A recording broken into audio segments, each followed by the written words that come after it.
ರೈತರ ಪರ ಧ್ವನಿ ಸ್ವಿಟ್ಜರ್ಲ್ಯಾಂಡ್ ಕಂಪನಿಗೆ ವಿರೋಧ ಪಕ್ಷದ ಮುಖ್ಯ ಸಚೇತಕರು ಹಾಗೂ ಕುಷ್ಟಗಿ ವಿಧಾನಸಭಾ ಕ್ಷೇತ್ರದ ಶಾಸಕರಾದ ದೊಡ್ಡನಗೌಡ ಎಚ್ ಪಾಟೀಲ್ ಎಚ್ಚರಿಕೆ ನೀಡಿದ್ದಾರೆ. ವಿರೋಧ ಪಕ್ಷದ ಮುಖ್ಯ ಸಚೇತಕರು ಹಾಗೂ ಕುಷ್ಟಗಿ ವಿಧಾನಸಭಾ ಕ್ಷೇತ್ರದ ಶಾಸಕ ದೊಡ್ಡನಗೌಡ ಎಚ್ ಪಾಟೀಲ್ ಬೆಂಬಲವನ್ನ ಘೋಷಣೆ ಮಾಡಿದ್ದಾರೆ. ನಂಬಿಕೆಗೆ ನಿಜವಾದ ಜನಪ್ರತಿನಿಧಿಯಾಗಿದ್ದಾರೆ.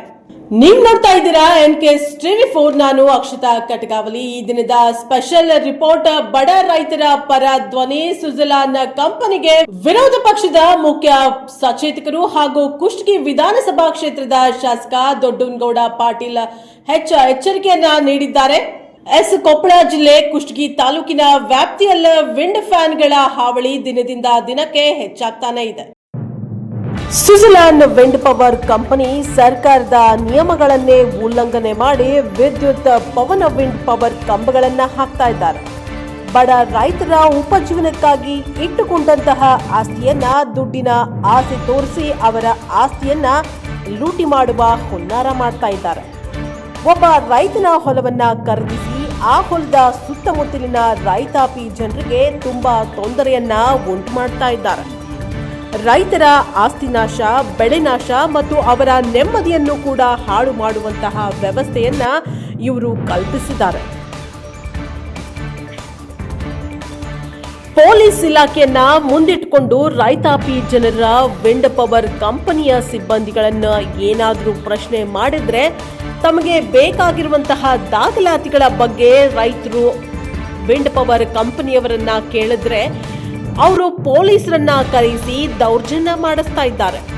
ಪೊಲೀಸರು ನಮ್ಮ ರೈತರಿಗೆ ವಿಂಡ್ ಪವರ್ ಕಂಪನಿಯವರನ್ನ ನೀವು ಏನಾದರೂ ಕೇಳಿದ್ರೆ ಅವರಿಗೆ ಕೆಲಸಕ್ಕೆ ಅಡ್ಡಿಪಡಿಸಿದ್ರೆ ನಿಮ್ಮ ಮೇಲೆ ಇಲ್ಲೇ ಸಲ್ಲದ ಕೇಸ್ಗಳನ್ನ ಹಾಕಿ ಜೈಲಿಗೆ ಕಳಿಸುತ್ತೇವೆ ಹುಷಾರಂತ ಹೇಳಿ ಹೆದರಿಸ್ತಾ ಇದ್ದಾರೆ. ವ್ಯವಸ್ಥಿತವಾಗಿ ನನ್ನ ಕ್ಷೇತ್ರದಲ್ಲಿ ನಡೆದಿದೆ ಎಂದು ವಿರೋಧ ಪಕ್ಷದ ಮುಖ್ಯ ಸಚೇತಕರು ಹಾಗೂ ಕುಷ್ಟಗಿ ವಿಧಾನಸಭಾ ಕ್ಷೇತ್ರದ ಶಾಸಕರಾದಂತಹ ದೊಡ್ಡನಗೌಡ ಎಚ್ ಪಾಟೀಲ್ ಸರ್ಕಾರದ ವಿರುದ್ಧ ಆಕ್ರೋಶವನ್ನ ವ್ಯಕ್ತಪಡಿಸ್ತಾ ಇದ್ದಾರೆ. ಸ್ವಿಟ್ಜರ್ಲ್ಯಾಂಡ್ ವಿಂಡ್ ಪವರ್ ಕಂಪನಿಯವರು ಭೂ ಪರಿವರ್ತನೆಯಾಗದೆ ಪರಿಸರ ಮಾಲಿನ್ಯ ಪರವಾನಗಿಯನ್ನ ಪಡೆಯದೆ ಗಣಿ ಮತ್ತು ಭೂ ವಿಜ್ಞಾನ ಇಲಾಖೆಯಿಂದ ಕೂಡ ಪರವಾನಗಿ ಇಲ್ಲದೆ ಅಕ್ರಮವಾಗಿ ವಿಂಡ್ ಟರ್ಬೈನ್ಗಳನ್ನ ಸ್ಥಾಪಿಸಿ ತಾಲೂಕಾ ತಹಶೀಲ್ದಾರ್, ಜಿಲ್ಲಾಧಿಕಾರಿಗಳ ನಿಯಮಗಳನ್ನ ಕೂಡ ಉಲ್ಲಂಘನೆ ಮಾಡ್ತಾ ಇದ್ದಾರೆ. ಇದು ಎಲ್ಲ ಗೊತ್ತಿದ್ದು ಗೊತ್ತಿಲ್ಲದ ಹಾಗೆ ಕಣ್ಣು ಮುಚ್ಚಿ ಕುಳಿತ ಜಿಲ್ಲಾಡಳಿತ ಮತ್ತು ತಹಶೀಲ್ದಾರ್ ಅವರು ಮೀಟಿಂಗ್ಗೆ ಕರೆದ್ರೆ ಒಂದು ಸಾರಿ ಕೂಡ ಬರೋದಿಲ್ಲ, ಕಂಪನಿಯ ಮಾಲೀಕರು ಎಂದು ಗಂಭೀರ ಆರೋಪವನ್ನ ಮಾಡಿದ್ದಾರೆ. ವಿಂಡ್ ಪವರ್ ಕಂಪನಿಯವರು ತಮಗೆ ಇಷ್ಟ ಬಂದ ಹಾಗೆ ಭೂಮಿಯನ್ನ ಖರೀದಿಸಿ ಇಷ್ಟ ಬಂದಲ್ಲಿ ರಸ್ತೆಗಳನ್ನ ನಿರ್ಮಿಸಿ ದರ್ಪ ಮೆರಿತಾ ಇದ್ದಾರೆ. ಇಂತಹ ಅಕ್ರಮ ಕಾರ್ಯಾಚರಣೆ ಪರಿಸರ ಹಾನಿಗೆ ಕಾರಣವಾಗಿದ್ದು ಸ್ಥಳೀಯ ಜನಸಾಮಾನ್ಯರ ಆರೋಗ್ಯ ಮತ್ತು ಜೀವನ ಶೈಲಿಗೆ ಅಪಾಯವನ್ನುಂಟು ಮಾಡಿದೆ. ಸ್ವಿಟ್ಜರ್ಲ್ಯಾಂಡ್ ವಿಂಡ್ ಪವರ್ ಕಂಪನಿ ವಿರುದ್ಧ ವಿರೋಧ ಪಕ್ಷದ ಮುಖ್ಯ ಸಚೇತಕರು ಹಾಗೂ ಕುಷ್ಟಗಿ ವಿಧಾನಸಭಾ ಕ್ಷೇತ್ರದ ಶಾಸಕರಾದ ದೊಡ್ಡನಗೌಡ ಎಚ್ ಪಾಟೀಲ್ ರವರು ತಾಲೂಕಾ ಸಭೆಯಲ್ಲಿ ಜಿಲ್ಲಾಧಿಕಾರಿಗಳ ಸಭೆಯಲ್ಲಿ ಜಿಲ್ಲಾಧಿಕಾರಿಗಳಿಗೆ ಅಕ್ರಮ ವಿಂಡ್ ಪವರ್ ಕಂಪನಿ ಕೆಲಸ ಮಾಡ್ತಿದೆ, ಇದರಿಂದ ನನ್ನ ಕ್ಷೇತ್ರದ ಜನಸಾಮಾನ್ಯರಿಗೆ ತೊಂದರೆ ಆಗ್ತಿದೆ ಅಂತ ಕೇಳಿದ್ರೆ ಸರ್ಕಾರ ಹೇಳಿದ ಹಾಗೆ ನಾನು ಕೇಳ್ತೇನೆ ಎಂದರು ಜಿಲ್ಲಾಧಿಕಾರಿಗಳು. ಮತ್ತು ಅಧಿವೇಶನದಲ್ಲಿ ಈ ವಿಷಯದ ಕುರಿತು ಸರ್ಕಾರದ ಗಮನಕ್ಕೂ ಕೂಡ ತಂದಿದ್ದೇನೆ. ಆದರೆ ಇಲ್ಲಿಯವರೆಗೂ ತಹಶೀಲ್ದಾರ್ ಆಗಲಿ, ಜಿಲ್ಲಾಧಿಕಾರಿಗಳಾಗ್ಲಿ ಮತ್ತು ಸರ್ಕಾರವಾಗ್ಲಿ ವಿಂಡ್ ಪವರ್ ಕಂಪನಿಯ ಮಾಲೀಕರ ವಿರುದ್ಧ ಯಾವುದೇ ಕ್ರಮ ಕೈಗೊಂಡಿಲ್ಲ ಎಂದು ಸರ್ಕಾರದ ವಿರುದ್ಧ ಆಕ್ರೋಶವನ್ನ ವ್ಯಕ್ತಪಡಿಸ್ತಾ ಇದ್ದಾರೆ. ಭೂ ಪರಿವರ್ತನೆ ಮಾಡಿಸಿದ ಕೂಡ ಆ ಸ್ಥಳದಲ್ಲಿ ಫ್ಯಾನ್ಗಳು ಅಳವಡಿಸಿಲ್ಲ. ಇದು ನೀವು ಕೂಡ ವಿಧಾನಸಭೆ ಅದರ ಬಗ್ಗೆ ಚರ್ಚೆ ಮಾಡಿದ್ರಿ. ಸರ್ಕಾರ ಇದವ್ರಿಗೆ ಏನು ನಿರ್ದೇಶನ ಕೊಟ್ಟು ಇಲ್ಲಿ ಆದಮೇಲೆ ಆ ಒಂದು ಬೆಳವಣಿಗೆ ಇಲ್ಲಿ ಆ ಥರ ನೋಡಿ, ಅವತ್ತು ಅಲಿಪೇರ್ ಮಿನಿಸ್ಟ್ರಿ ಇತ್ತು ಮತ್ತು ವಿದ್ಯುತ್ ಶಕ್ತಿ ಮಿನಿಸ್ಟ್ರಿ ಇದ್ದರು. ಅವರಿಬ್ಬರಿದ್ರಿಗೆ ಹೇಳಿದ್ದೀನಿ ನಾನು.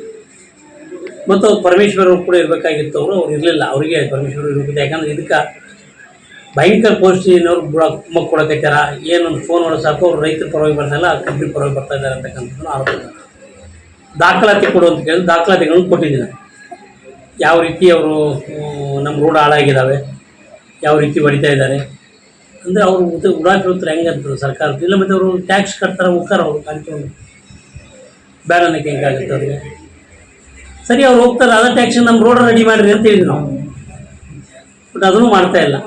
ಒಟ್ಟಾರೆ ಸರ್ಕಾರದ ಕುಮ್ಮಕ್ಕಿನಿಂದ ಮತ್ತು ಸ್ಥಳೀಯವಾಗಿರ್ತಕ್ಕಂಥ ರಾಜಕಾರಣಿಗಳ ಕುಮ್ಮಕ್ಕಿನಿಂದ ಇದು ನಡೀತಾ ಇದೆ.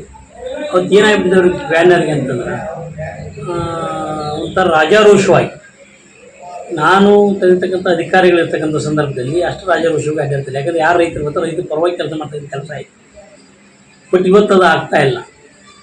ಸರ್ಕಾರಕ್ಕೂ ತಂದಿದ್ದೀನಿ, ಗಮನಕ್ಕೆ ತಂದಿದ್ದೀನಿ, ಹೇಳಿದ್ದೀನಿ, DC ಅವ್ರ ಮೀಟಿಂಗ್ನೊಳಗೆ ಹೇಳಿದ್ದೀನಿ ಅದ್ರ ಬಗ್ಗೆ, ಒಂದು ಸಭೆ ಕರೆದ್ರ ಬಗ್ಗೆ ಮಾತಾಡಬೇಕು ಅಂತ. ಇವತ್ತಿಗೂ ಕೂಡ ಯಾವುದು ಸರ್ಕಾರ ನಿರ್ದೇಶನ ಕೆಲಸ ಭಾಳ ಸ್ಪಷ್ಟ ಇಲ್ಲ.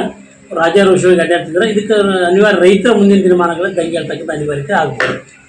ಈಗ ಸ್ಥಳೀಯ ಪೊಲೀಸರು ಕೂಡ ರೈತರ ಮೇಲೆ ಬೆದರಿಕೆಯನ್ನು ಮಾಡೋರು ಇರಬೇಕು ಅಥವಾ ಅವರಿಗೆ ಕುಮ್ಮಕ್ಕು ಕೊಡ್ತಾರೆ. ಅದು ಕೆಲವೊಂದಿಷ್ಟು ಕಣ್ಣಿಗೆ ಕಂಡಿದ್ದಾರೆ. ಅಲ್ಲಿ ಯಾರನ್ನೇ ಏನಿಲ್ಲ, ಈಗ ಫೋನ್ ಮಾಡಿದ್ರೆ ಸಾಕು, ಅವ್ರು ಫೋನ್ ಮಾಡಿದ್ರೆ ಅವ್ರು ಹೊಲ್ದಾಗ ಇರ್ತಾರೆ. ಅವರು ಯಾವಾಗ ಮಾಡ್ರಾಗಿತ್ತು ಬರ್ರಿ ಅಂತಂತಂದ್ರೆ ಬರಲ್ಲ ಅವ್ರು ದೌಡ. ಆಗ ಅವ್ರು ಯಾರು ಇದ್ರೆ ಅವ್ರು ಹೊಲ್ದಾಗ ಅವ್ರು ಇರ್ತಾರೆ, ಪೊಲೀಸರು ಇರ್ತಾರೆ. ಮತ್ತೆ ಕೇಳಿದ್ರಿಲ್ಲ DC ಇದಕ್ಕೆ ಇದು ಕೊಟ್ರ, ಏನು ಒಪ್ಪಿಗೆ ಕೊಟ್ರ, ನಮ್ಮ ಕೆಲಸ ನಾವು ಪಾಲನೆ ಮಾಡ್ಬೇಕಲ್ರಿ ಅಂತ. ಅಧಿಕಾರಿಗಳಿರ್ತಕ್ಕಂಥದ್ದು ಜನರ ರಕ್ಷಣೆಗೆ ಇರಬೇಕೇ ಹೊರತು ನಾವು ಜನರ ವಿರೋಧ ಆಗಿರ್ತಕ್ಕಂಥದ್ದು ಆಗಬಾರ್ದು. ಸರ್, ಇದು ಪ್ಯಾನ್ ಹಾಕೋದ್ರಲಿಂತ ಅವರು ಇನ್ವೆಸ್ಟ್ ಮಾಡೋರಿಗೆ ಮತ್ತು ಕಂಪ್ನಿಯವ್ರಿಗೆ ಅವು ಜಾಗದವ್ರಿಗೆ ಅನುಕೂಲ ಆಗ್ಬೋದು, ಕೆಲವಷ್ಟು ಉದ್ಯೋಗನೂ ಸಿಗ್ಬೋದು ಸ್ಥಳೀಯವಾಗಿ.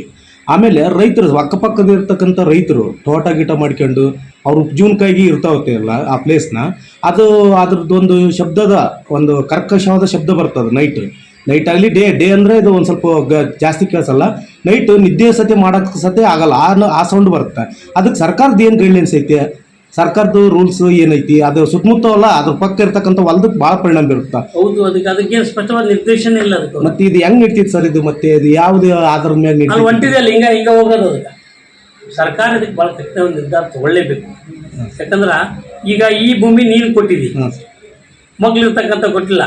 ಬಟ್ ಒಮ್ಮೆ ನಿಮ್ಮೊಂದಾಗ ಆಸೆ ಬರ್ತಾರೆ ಅವರು, ನಿಮ್ಮೊಂದಾಗ ಬಂದಿಲ್ಲ ಅಂತ ಮುಂದೆ ತೊಗೊಂತೀವಿ ನಿಂದ ಅಂತಾರೆ ಅವರು. ನೀನು ಏನು ತಡೆ ಬಿಟ್ಟಕ್ಕೆ ಬಂದು ಪೊಲೀಸರಿಗೆ ಕಳಿಸ್ತಾನೆ. ಇವ್ರು ಮಾಡ್ಲಾರ್ದ ಭೂ ಪರಿವರ್ತನೆ ಮಾಡ್ಲಾರ್ದ ಪ್ಯಾನ್ ಇನ್ಸ್ಟಾಲ್ ಮಾಡಿದ್ರು ಕೂಡ ಯಾವುದೇ ಆಕ್ಷನ್ ಮಾಡಲ್ಲ. ನೋಡಿ, ಅದು ಏನಿದೆ ನಾನು ಕೇಳಿದೆ DC ಅವರಿಗೆ, ಸರ್ ಏನೇ ಆಗ್ಲಾರ್ದೇ ಮಾಡಕ್ಕೆ ಇದಕ್ಕೆ ಏನು ಹೇಳ್ತೀನಿ ಅಂತ ಕೇಳಿದೆ DC ಅವರಿಗೆ. DC ಭಾಳ ಸ್ಪಷ್ಟವಾಗಿ ಹೇಳಿದ್ದಾರೆ ನನಗೆ ಮೌಖಿಕವಾಗಿ. ನೋಡ್ರಿ, ಆಮೇಲೆ ಬೇಕಾದ್ರೆ ಅವ್ರು ಮಾಡ್ಕೊಂಡು ನಡೀತಾ, ಮತ್ತೆ ಅವ್ರು ಕೆಲಸ ಮಾಡಕ್ಕೆ ಪರ್ಮಿಷನ್ ಕೊಡ್ಬೇಕು ನಾವು ಅಂತ ಹೇಳಿದ್ರು ಸರ್. ಆಮೇಲೆ ಮಾಡ್ಸಿದ್ರೆ ಆಮೇಲೆ ನಡೆಸಿರ್ತಾವೆ, ಆಮೇಲೆ ಮಾಡ್ಸಿರಲಿ ಅವರು. ಬಟ್ ಕೆಲಸ ಮಾಡಕ್ಕೆ ಪರ್ಮಿಷನ್ ಕೊಡ್ಬೇಕು ನಾವು, ಹಂಗೆ ಇದೆ ರೂಲ್ ನಮ್ಗೆ ಅಂತ.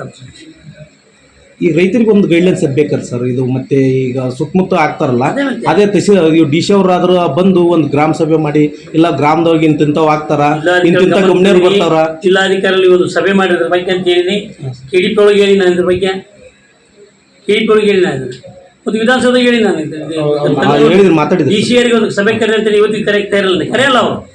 ಸರ್ಕಾರ ಸ್ಪಷ್ಟ ನಿರ್ದೇಶನ, ರೈತರು ಹಾಳಾಗೋಲಿ, ಅವ್ರು ಆರಾಮಿರ್ಬೇಕಂತ ಅಷ್ಟೇ.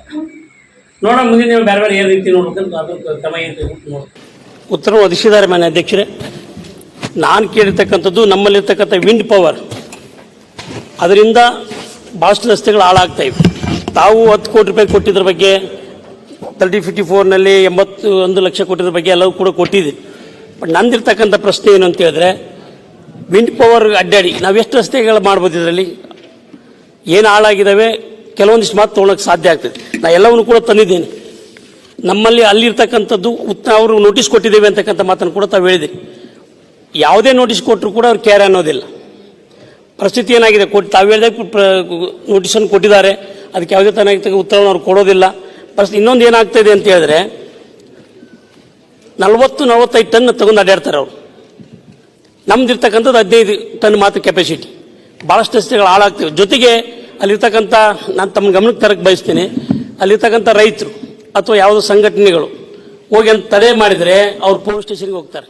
ನಮ್ಮ ಪೊಲೀಸರು ಹೇಗಿದ್ದಾರೆ ಅಂತೇಳಿ, ಪೊಲೀಸರು ಹೇಗಿದ್ದಾರೆ ಅಂದರೆ ಪೊಲೀಸರು ನಮ್ಮ ರೈತರನ್ನ ಕರೆದು ಜಬರ್ಸೋದು, ಕೇಸ್ ಹಾಕೋದು ಮಾಡ್ತಾರೆ ಹೊರತು ಅವ್ರಿಗೆ ಹೇಳ್ತಕ್ಕಂಥ ಪ್ರಶ್ನೆ ಇಲ್ಲ. ಹಾಗಾಗಿ ಇದಕ್ಕೆ ದಯವಿಟ್ಟು ಕಡಿವಾಣ ಹಾಕ್ಲೇಬೇಕು. ಯಾಕಂದರೆ ಸುಮಾರು 15, 14, 14, 15 ಒಂದು ಪವರ್ ವಿಂಡ್ಗಳು ನಮ್ಮಲ್ಲಿ ಬಂದಿದ್ದಾವೆ. ನಮ್ಮ ಎಲ್ಲ ರಸ್ತೆಗಳು ಕೂಡ ಹಾಳಾಗಿ ಹೋಗ್ಬಿಟ್ಟಿದ್ದಾವೆ. ಯಾವುದೇ ಪರಿಸ್ಥಿತಿ ಒಳಗೆ ಅಡ್ಡಾಡಕ್ಕೆ ಆಗದೆ ಇರ್ತಕ್ಕಂಥ ಪರಿಸ್ಥಿತಿ ಇದೆ. ಹಾಗಾಗಿ ಇದಕ್ಕೆ ಏನಾದರೂ ಕಟ್ಟುನಿಟ್ಟಿನ ಕ್ರಮ ಕೈಗೊಳ್ಳಬೇಕು ಅಂತಕ್ಕಂಥ ವಿನಂತಿಯನ್ನು ಮಾಡ್ಕೊಳ್ತೇನೆ. ಜೊತೆಗೆ ಏನು ಇದು ಭಾಳಷ್ಟು ಸಮಸ್ಯೆ ಆಗ್ತಾ ಇದೆ, ರೈತರಿಗೂ ಕೂಡ ಸಮಸ್ಯೆ ಆಗ್ತಾ ಇದೆ. ಯಾಕಂದ್ರೆ ಅವ್ರು ಹೋಗ್ಬೇಕಂದ್ರೆ ಒಂದು ರಸ್ತೆ ನಮ್ಮ ರಸ್ತೆ ಮೇಲೆ ಹೋಗ್ಬೇಕು. ನಮ್ಮ ರಸ್ತೆ ಏನಾದರೂ ಬಂದ್ ಮಾಡಿದರೆ ಅಥವಾ ಯಾರಾದ್ರೂ ಅಬ್ಜೆಕ್ಷನ್ ಮಾಡಿದರೆ ನೇರ ಪೊಲೀಸ್ ಸ್ಟೇಷನ್ಗೆ ಹೋಗ್ತಾರೆ. ಅಲ್ಲಿರ್ತಕ್ಕಂಥ ಪೊಲೀಸ್ ಬಂದು ಅವ್ರು ಜಬರಿಸ್ತಾರೆ, ನಿಮ್ಮ ಮೇಲೆ ಕೇಸ್ ಹಾಕ್ತೀನಿ ಅಂತಕ್ಕಂಥ ಮಾತನ್ನು ಹೇಳ್ತಾರೆ. ಅಂದ್ರೆ ಸರ್ಕಾರ ರೈತರ ಪರವಾಗಿರ್ಬೇಕಾ ಅಥವಾ ಏನು ಅವ್ರ ಪರವಾಗಿರ್ಬೇಕಂತಕ್ಕಂಥ ಕೂಡ ತಾವು ಆಲೋಚನೆ ಮಾಡಬೇಕು ಅಂತಕ್ಕಂಥ ಮಾತನ್ನು ಹೇಳ್ತೇನೆ. ಹಾಗಾಗಿ ಬರೀ ನೋಟಿಸ್ ಕೊಟ್ಟರೆ ಸಾಲದು, ನೋಟಿಸ್ ಮೇಲೆ ಏನು ಕ್ರಮ ಕೈಗೊಂಡಿದ್ದಾರೆ ಅನ್ನೋ ಬಗ್ಗೆನೂ ತಾವು ಕ್ಲಾರಿಟಿ ಕೊಡಬೇಕು ಅಂತಕ್ಕಂಥ ವಿನಂತಿಯನ್ನು ಮಾಡ್ಕೊಳ್ತಾರೆ. ಯಾವುದೇ ಗ್ರಾಮ ಪಂಚಾಯತಿಯಿಂದ ಯಾವುದೇ ಪರ್ಮಿಷನ್ ತಗೊಂಡಿಲ್ಲ ಅವರು, ತಮ್ಗೆ ಗೊತ್ತಿಲ್ಲ ಸರ್. ಗ್ರಾಮ ಪಂಚಾಯತಿ ತಗೊಂಡ್ಬರ್ಬೇಕಲ್ಲ ಅವ್ರು. ಆ್ಯಕ್ಚುಲಿ ಅಲ್ಲಿಂದ ಯಾವುದಕ್ಕೆ ಪಂಚಾಯತ್ಗೆ ಹೋಗೋದಿಲ್ಲ ಅವರು, ಡೈರೆಕ್ಟ್ ಅವ್ರು ಏನಿದ್ರು ಪೊಲೀಸ್ ಮುಖಾಂತರ ಮಾಡ್ತಕ್ಕಂಥ ಕೆಲಸ ಆಗ್ತಾಯಿದೆ. ನಾನು ಒಮ್ಮೆ ಜಿಲ್ಲಾ KDP ಒಳಗೂ ಹೇಳಿದ್ದೆ. ನಾನು ಮಾನ್ಯ ನಮ್ಮ ಸಚಿವರು ಕೂಡ ತಂಗಡಿಗೆ ಅವರು ಹೇಳಿದ್ರು, ಇಲ್ಲ ಇದನ್ನು ಕರೆದು ಮೀಟಿಂಗ್ ಮಾಡಿ ಅಂತೇಳಿ. ಇಲ್ಲಿವರೆಗೆ ಯಾವ ಸಭೆನೂ ಆಗಿಲ್ಲ. ಅದಕ್ಕೆ ತಾವು ಕಟ್ಟುನಿಟ್ಟಿನ ಕ್ರಮ ಕೈಗೊಳ್ಳಬೇಕು ಅಂತ ವಿನಂತಿ ಸರ್. ಅತಿಕ್ರಮಣ ಹಾಗೂ ಜನರ ಆಸ್ತಿ ಹಗರಣದ ವಿರುದ್ಧ ಪಕ್ಷದ ಮುಖ್ಯ ಸಚೇತಕರು ಹಾಗೂ ಕುಷ್ಟಗಿ ವಿಧಾನಸಭಾ ಕ್ಷೇತ್ರದ ಶಾಸಕ ದೊಡ್ಡನಗೌಡ ಪಾಟೀಲ್ ಕಠಿಣ ಎಚ್ಚರಿಕೆ ನೀಡಿದ್ದಾರೆ. ಇದು ಈ ದಿನದ ಸ್ಪೆಷಲ್ ಸ್ಟೋರಿ. ನಿರಂತರ ಸ್ಪೆಷಲ್ ಸ್ಟೋರಿಗಾಗಿ ನೋಡ್ತಾ ಇರಿ NKS TV4. ಇದು ನಿರಂತರ ಕಾರ್ಯಪಡೆ.